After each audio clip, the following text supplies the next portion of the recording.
You are listening to Come As You Are, the podcast. My name is Stephanie, and I'm joined by my two friends, Amanda and Tyler. We are a trio of coaches on a mission to ignite a collective movement where authenticity, self-discovery, and purposeful living take center stage. Each episode, we go live in the Kaya way. Kaya is an open invitation to show up authentically and vulnerably. It's a safe space to allow ourselves to be worthy and enough now. It's a celebration of our individuality and diversity. So welcome to the show. We are happy that you're here, and we invite you to join us in today's conversation. Hello. Hello. Guys, I almost did something terrible. I was trying to adjust my screen, and get ready. And I moved my cursor and I clicked the end stream button. But I don't think I released the cursor, and I had a moment of manic panic. I was like, oh my God. I mean, as if we couldn't just restart the stream, but I was like, this is yeah. Well, that would end the fun early for the day. Yeah. Short, very, very short episode this morning. Yeah. Just our intro. Oh, we're getting. Maybe we'll be like world record holders, shortest podcast episode anyone has ever done. Shortest podcast. I don't what is it? I mean, at that point, would it even be considered a podcast? If it was 2 seconds long, is that even a podcast? I don't know what makes a podcast a podcast. Good question. I don't have the answer. I don't have the answer. I feel like there's to be a record for something in terms of podcast. It would be the longest. I don't know about the shortest. I think we could probably compete in that. Yeah. We could easily have a podcast-a-thon and probably just live stream for days and never run out of things to talk about. Or when you're first saying that, I was expecting hours, and then you said days, and I was at first I was whoa, and then I'm yeah, no, we can do that. Yep. We could do that. So I have Zoomed with friends for 8 hours. So I know that's definitely a thing. Especially when you're not in the same space. I was thinking, since we're in different time zones, that's actually not too difficult. We just need to get someone in the APAC time zone, like Japan or something. And then there's always someone who could be on here during the daytime. We could have sleep breaks. Yeah, we don't need that. We don't need to film someone while they're snoring at night, so. Join us next week as we attempt the world's longest live stream. That's really how Mr. Beast kind of got started. Did you guys know that? He started on YouTube and he did just all of these extremes where he would just live stream for hours upon hours upon hours, and just that's really how Mr. Beast got started. I know that there's YouTubers gamers. When you watch someone finish a whole game or whatever, and then there's I don't know, Grand Theft Auto or so, it takes 6 hours or whatever, and then you watch that person actually play this game for 6 hours straight to, I don't know, break some kind of world record. And I mean, I have never watched a stream like this in its entirety, also because I'm not a gamer per se, but it's fascinating what people are capable of in front of a camera. Well, and it's fascinating that as the audience, we watch that kind of stuff. Yeah. There are streamers that and I'm guilty of doing this. So I watch people play slot machines. That's my thing. How do you watch people play slot machines? They go live at the casino. And then I didn't think that would be allowed. Okay, that's interesting. I never thought it was allowed either, because when I first started going to the casino, I always thought it was a big no to record or to Me too. Things like that. Yeah. Apparently, no, there's actual slot machine influencers now, and they get paid to gamble, which I'm wait, how do I get that career? Like where did I go wrong in life that I don't have that as my passion project? And what's crazy is like the audience members fund their gambling. Like they will pay them, they will send them, tips and things like that. And I mean, it makes sense, pay to play. It's really no different than OnlyFans, I guess, but for gambling addicts, I don't know. So you get like an indirect gambling addiction when you're not the one to put the pennies in the thingy, but you actually pay someone to do it for you. It definitely doesn't hurt. Like it definitely like doesn't hurt my wallet. You know what I mean? Because like if I go to the casino, I can easily lose like a few $100s, depending on how bad the slots are that day, in like 10 minutes. I mean, it doesn't take a lot to like lose a lot of money very quickly at a casino. I know this from personal experience very early on, right when I turned 18 and was able to, drive up to Oklahoma to gamble. I was like, oh, I'd bring $100 and it would go like that. And I'd be like, oh, okay. So yeah, I might have maybe had a small gambling problem when I was a little bit younger. It's better now. One step at a time, Yeah. One day at a time. One day at a time. I went to the casino on Friday with my grandma and my sister's boyfriend, and I came back $240 richer than when I left. So that was a good day. That was a good day. It's always good when you come back richer. I know. Especially when you don't go very often anymore. Like it's probably been 10 months since I've been to the casino.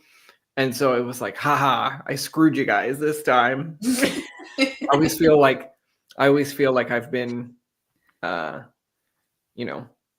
validated, but like vindictive. Is that the word? I don't know.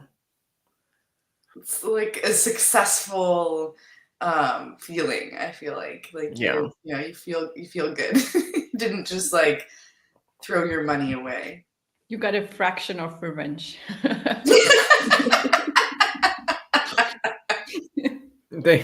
I won a small fraction of what I've lost over the years back. It's like it all evens out. It all evens out. But well, that was an interesting opening.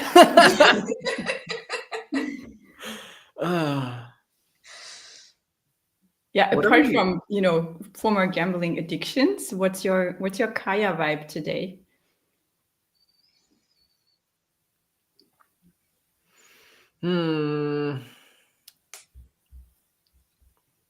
Well, I shared mine like backstage. I said I was checking in stinky.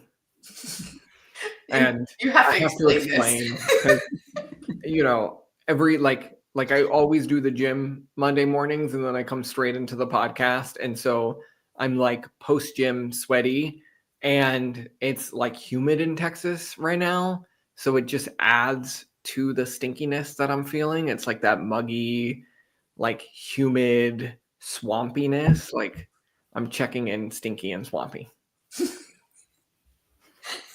Other than that, feeling very strong this morning. I like that. That's good. I like that you elaborated. I wish I was feeling that bit more stinky, because it's still cold here. So I'm feeling like I want to stay warm and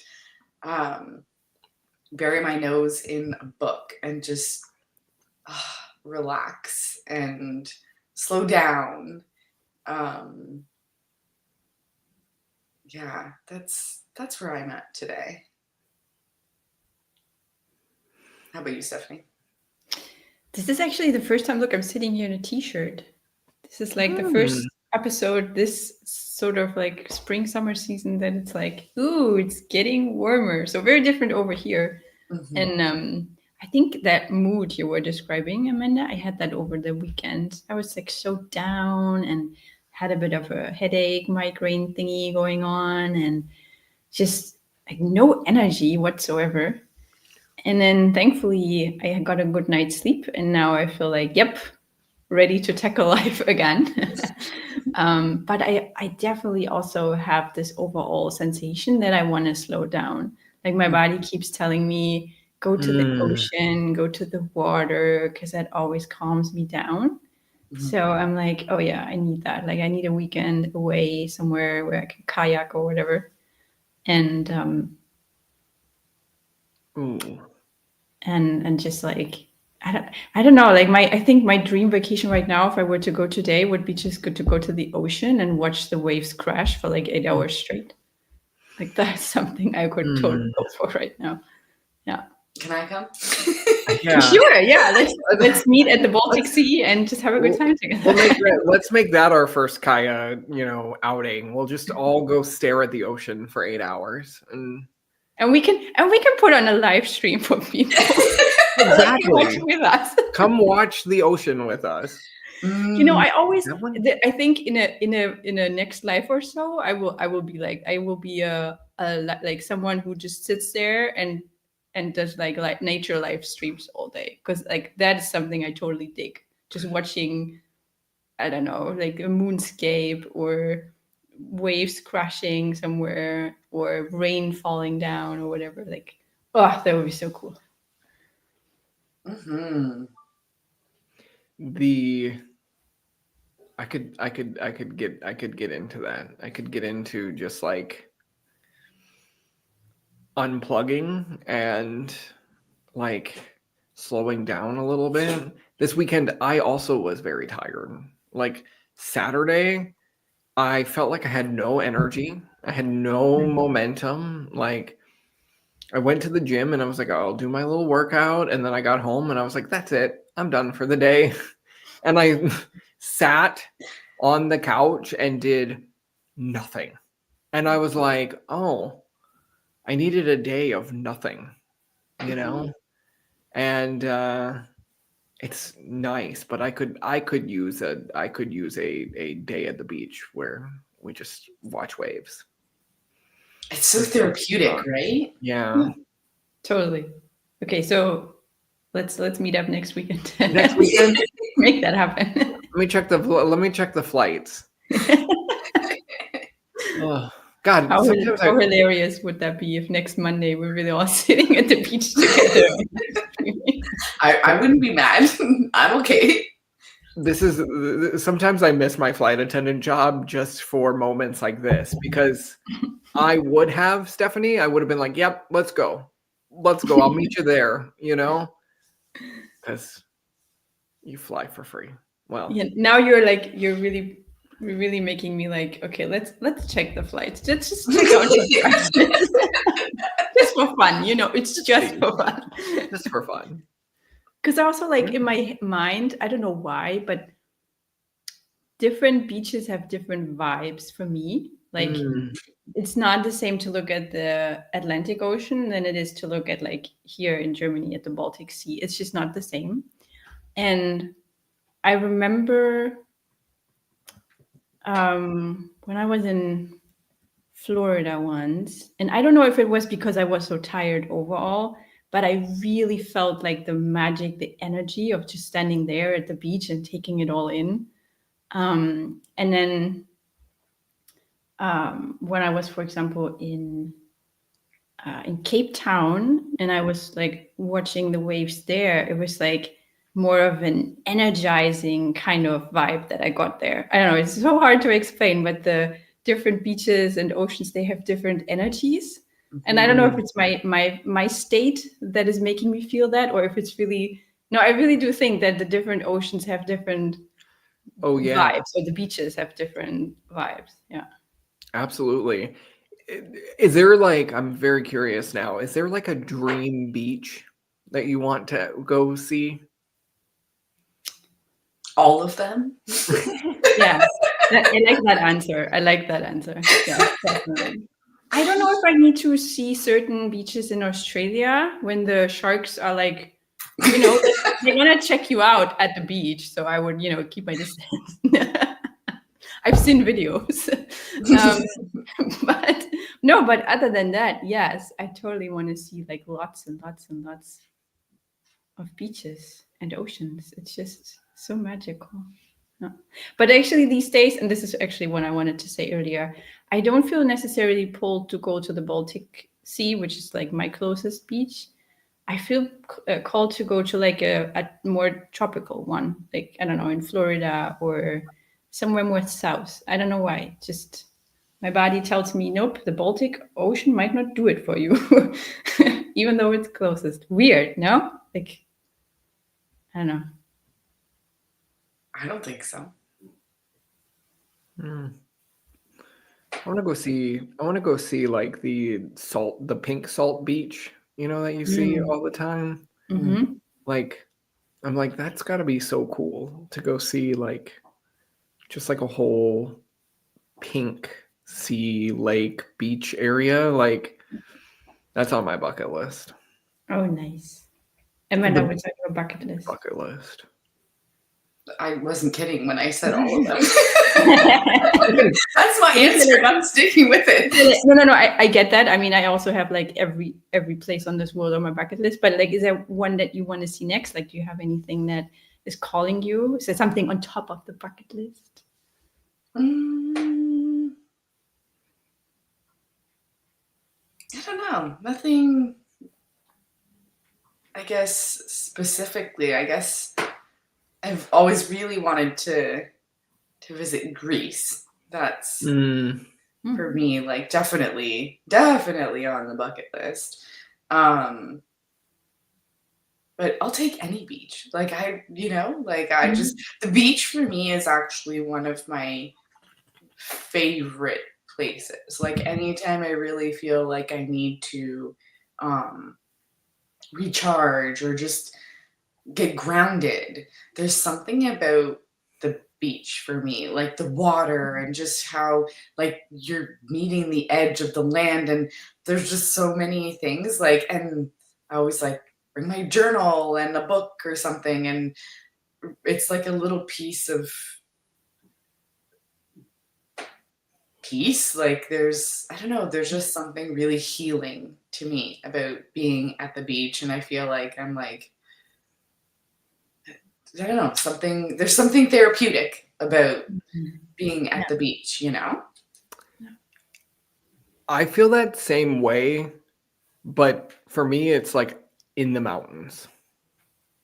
Like, when I go into the mountains and I'm just like standing there looking at the vastness of these land formations, like, it's incredible. Like, so I've seen the Rocky Mountains. I've been to Colorado and seen the Rocky Mountains there, and then I've also been up in Calgary. I saw the Canadian Rockies up in that area, and every time I'm like there, I'm just like, holy crap. Like, it's that vastness of, like, this world is so much bigger than we could ever even, like, imagine. You know what I mean?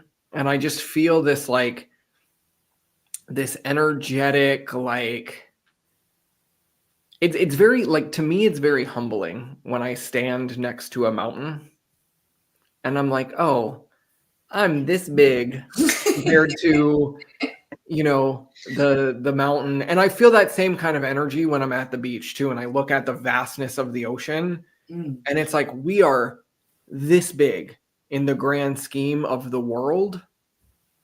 And then you zoom out even farther and you think about the universe, and you think about all of the planets and the stars out there, and it's like, holy crap, we're little peons in this grand scheme of life. And I don't know, for me, it's always so, like, freeing to stand there and experience that, because we realize that, like, our problem, like, for me, I'm always like, my problems are so small, my worries are so small. Like, it's just, like, very humbling to kind of stand in that vastness and look at, the sea or look at the mountains and just stand in nature and go, holy crap. Like, there's so much more to this world and to life than what our minds kind of make us think and believe. And it's like, to me, that is very therapeutic. It is very therapeutic to like sit there in that space and just kind of revel at the beauty of nature.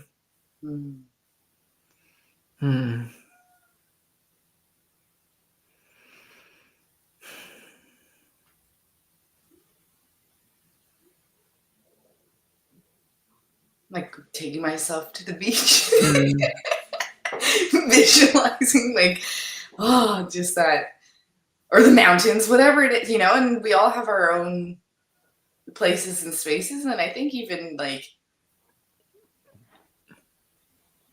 it doesn't have to be just one place, right? Like there can be more than one, but anywhere where we can find that healing, that connection to, maybe as you were describing, Tyler, this like that vastness, because sometimes we get caught up in our own stuff, our own problems, like, the challenges that we have on a daily. And it's easy to get mixed up in that because you're so in the thick of it. It's so real for you. And you get kind of stuck sometimes in that. Yeah. And when we can zoom out and kind of look at, wow, like there's so much, really, that we are so small in this like humongous universe. It's interesting. It's freeing. Makes me think my sister, and forgive me, Emily, for sharing this story, but it's a great story. It's a great story because I think it paints the example that we're just trying to make here. But like, my sister went hiking, and my sister is not an outdoorsy person at all. She wants to pretend that she is not. Well, I love her dearly. She is not. And she was out hiking in Arkansas, like with her boyfriend. And she actually had a panic attack because it was so quiet in nature. It like freaked her out so much that there was like so much stillness out in nature. And she's somebody who has anxiety and is working through all of that. But I would like, she was sharing this story with me, and I was like, wow, really? I was like, you panicked because it was so still? And it makes me realize just how busy our brains are, and just how fatigued we must be all the time from like thinking, worrying, just nonstop firing of neurons and everything going on up here. Like, we have busy brains. And when we practice that stillness and practice, that meditation, whatever that looks like. And this is what's cool about meditation too, is like meditation can be a nature walk, It can be going into the stillness of nature and just sitting in that, and how scary that can be sometimes, and how triggering it can be, because you realize, whoa, this is still. This is stillness. This is quiet, and I haven't been quiet, And I just, it makes me think like just how active our brains are all the time, and how we need these unplugged moments to just sit and be still and not be active and not be busy. And like,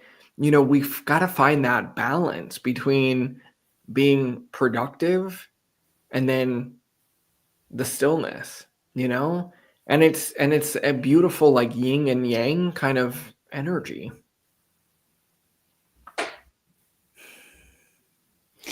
What I always remind myself is that really our brain is just a tool that we can use, but all the decisions and all the direction leading power is living in our body.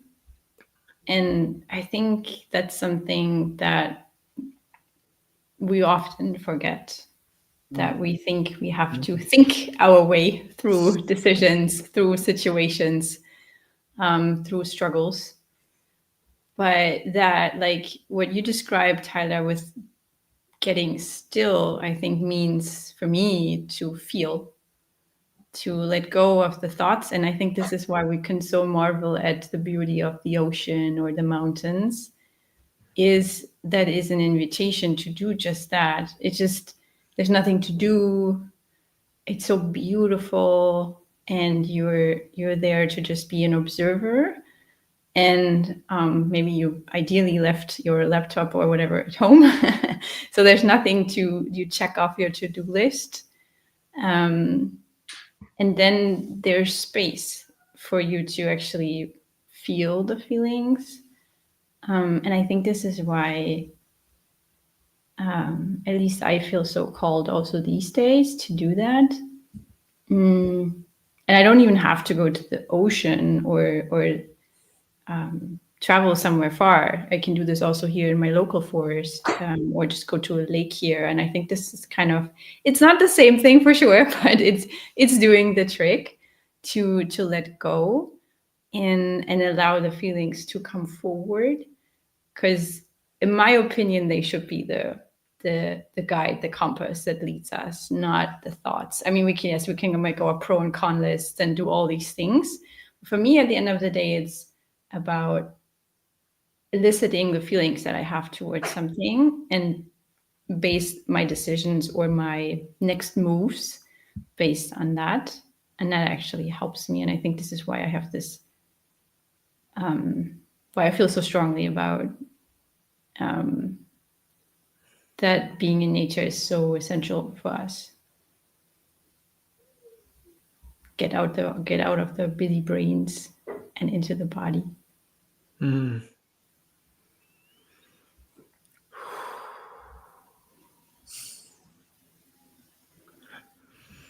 Such a great reminder. Because it is easy, right? Like, it's easy to get caught up in the busy brain. And especially if you haven't taken the time to sort through or to like understand the busy brain. You know what I mean? Like, we get caught up in that, thinking that that's, I don't say the reality, because I mean, like, it is real, right? Like, but it's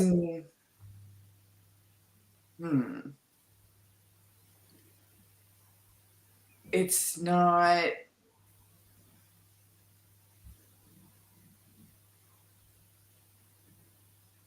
Gosh, I'm like, you know what I'm trying to get at? But like, I don't know, the words aren't like coming together for me right now. Can I take a quick at it? Yeah, go ahead. So what I'm hearing from this is that the understanding of why we are in a certain situation is maybe just the first step or a part of the story, but it's not the solution. So, for example, when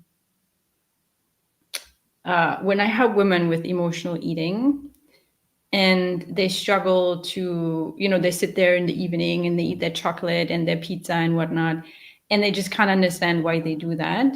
And at some point in the coaching together, we get to a place where they start to understand what is happening because they're so stressed in daily life.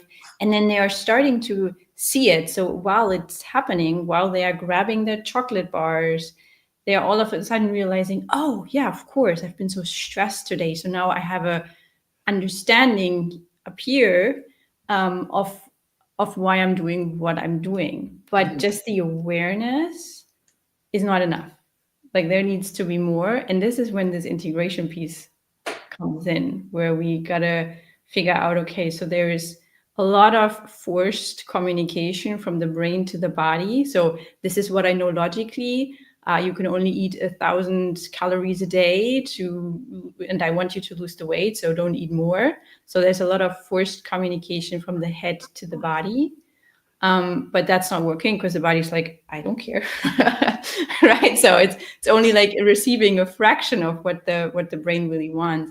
But the majority of the communication actually happens from the body to the brain, and I think this is where we get to do a lot of work for ourselves to make sure that this communications channel gets cleared up. And once we do that, it's so easy to make decisions that work for us and then are not so forced and not so informed by outside opinions or, the busy stuff that keeps us pretend occupied the whole day. Is that what you were trying to get at? Yeah, and I think as you were describing this, like,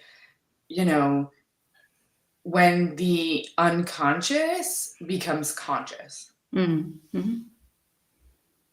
Because we go through like so much of what we do, like even the habits and all the things that you're describing, right? Like it's completely unconscious. Mm-hmm. And then when we start becoming conscious of those unconscious choices, habits, decisions, or even just like the busy brain, right? That can even be unconscious. Mm-hmm. And when we can flip the switch and start to recognize those things, but then at the same time, like you're saying, this awareness, but I also think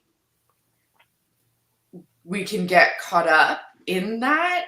And so being the observer sometimes of that, as opposed to like being caught up in it. And this may be two separate things from what you're talking about in terms of like habits with eating and stuff like that, right? Like that's might be slightly different than being in the body and feeling the body and what is the gut, right, telling us.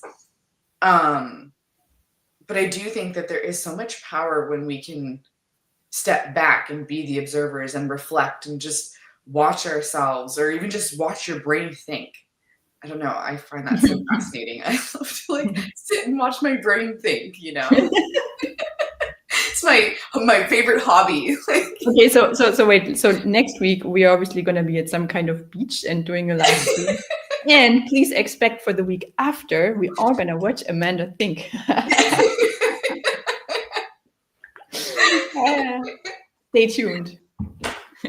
I'd watch that. I'm just saying, like, fascinating, right? Mm-hmm. Fascinating when you start to break this down and just sit with it and process everything that we're saying here. And what we are saying is very complex. I was, as the two of you were talking, I was sitting here going, this is not easy work. Like, this is not something that just the average Joe is like thinking about, They're not consciously dissecting,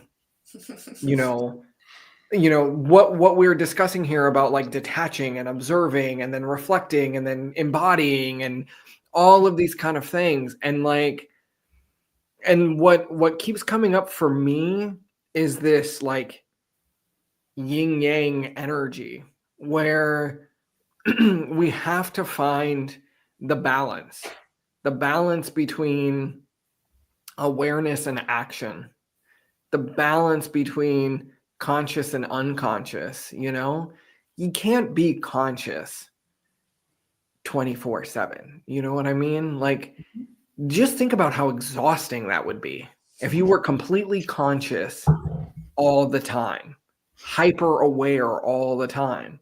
You would be exhausted. We have to have the unconscious habits, routines, movements, that we just automatically do but there's a really beautiful synchronicity between the two of them.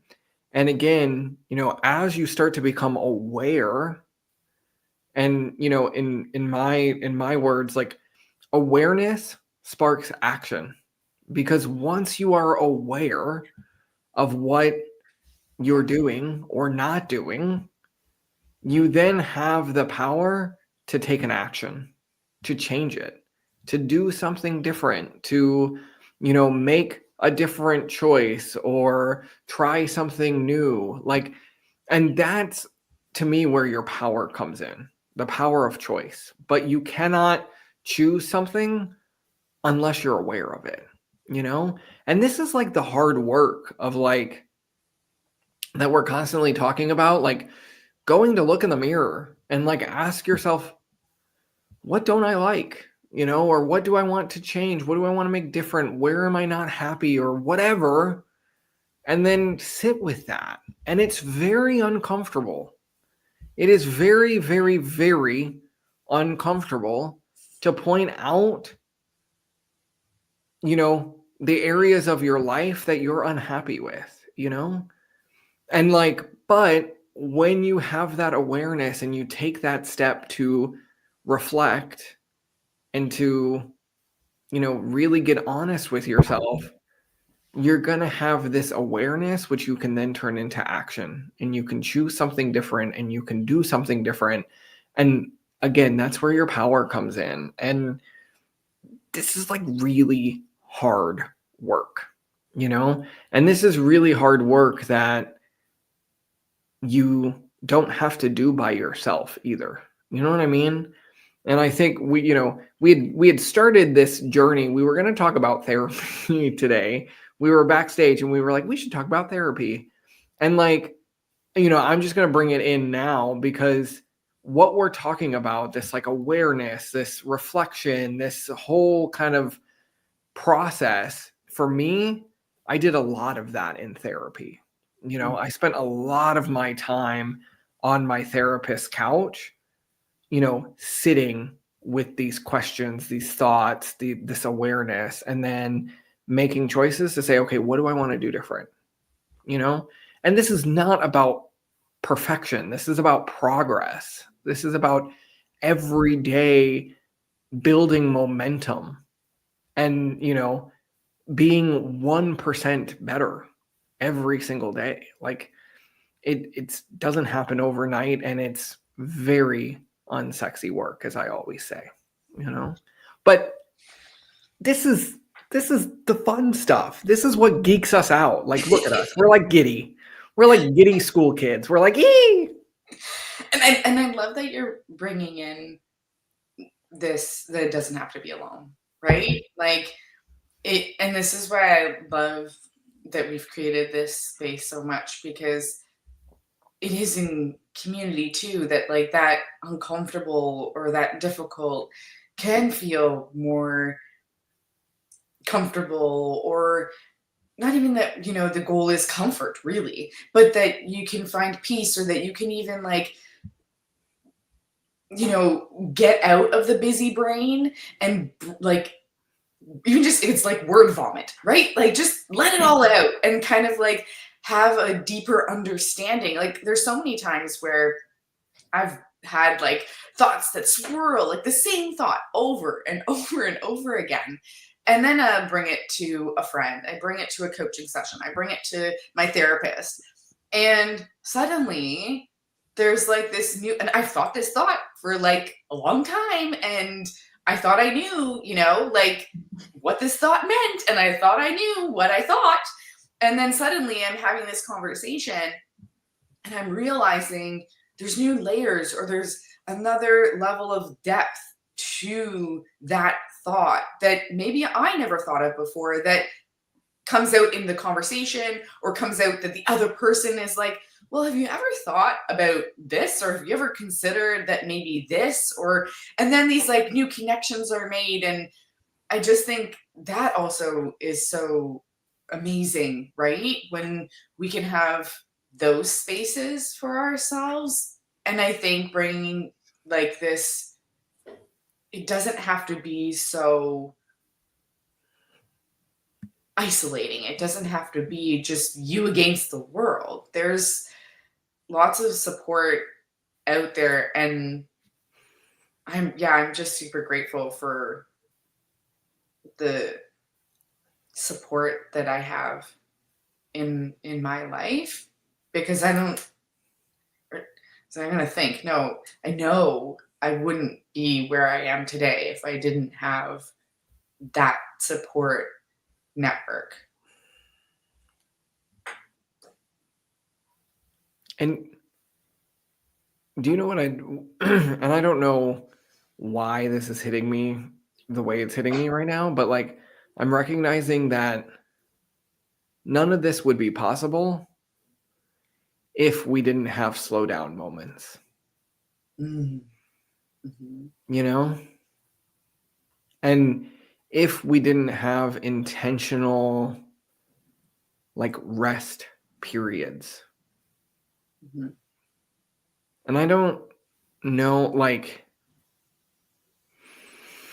I'm just sitting here kind of experiencing a deep moment of gratitude for rest. Mm. Something that I don't think I've like personally like just sat with for a minute, like how important rest is in this equation.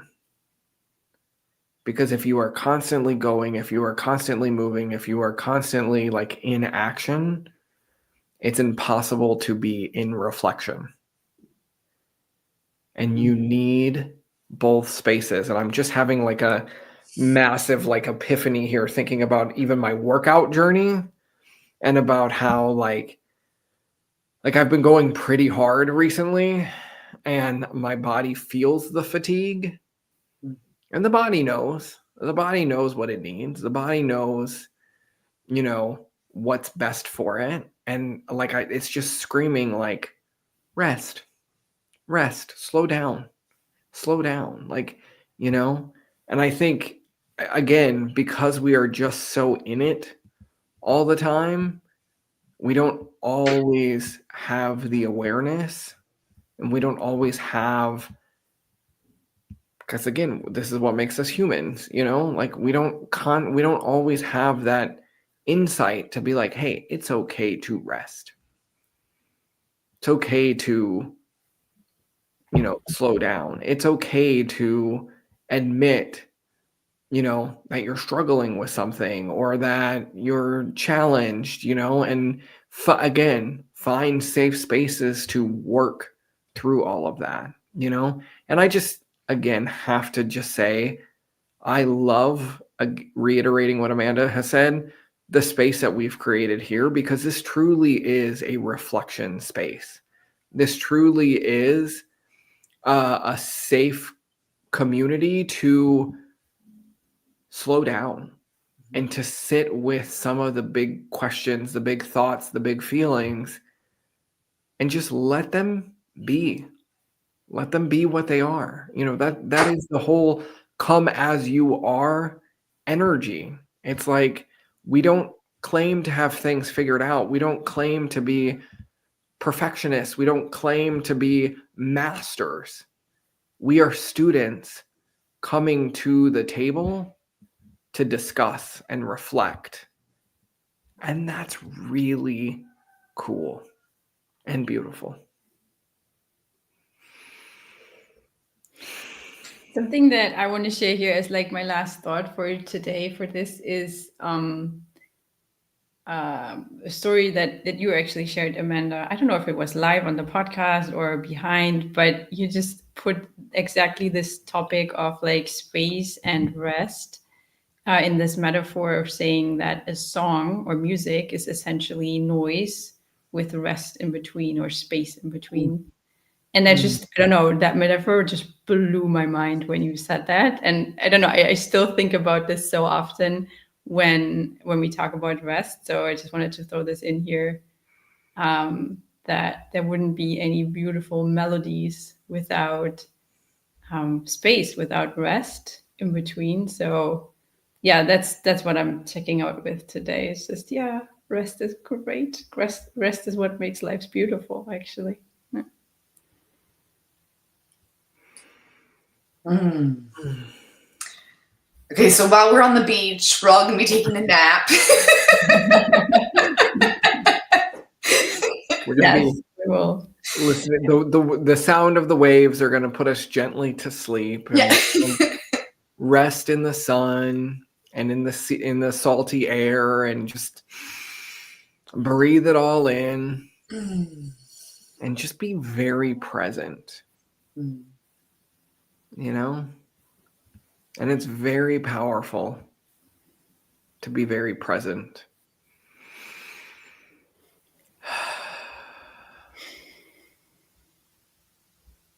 I don't even have a take. I mean, I have lots of takeaways, but like I think I feel very complete. So yeah, how do we summarize this one? I don't even like. I don't know. I don't know.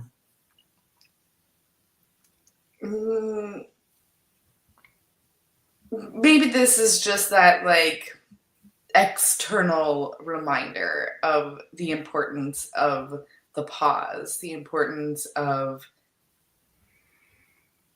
listening to the body and holding space for that, holding space for ourselves and for the community, and that those people that we surround ourselves with, whether, you know, we're supporting them, they're supporting us, and just that like big warm hug is what I'm feeling.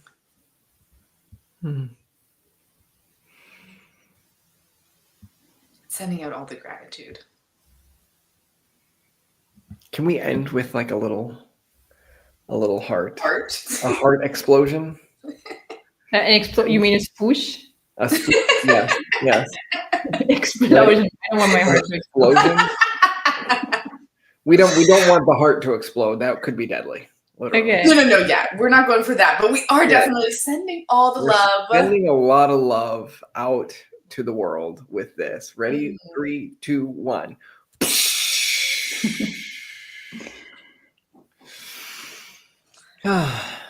Well, all right. That is it for today. We will see you guys next time for who knows what.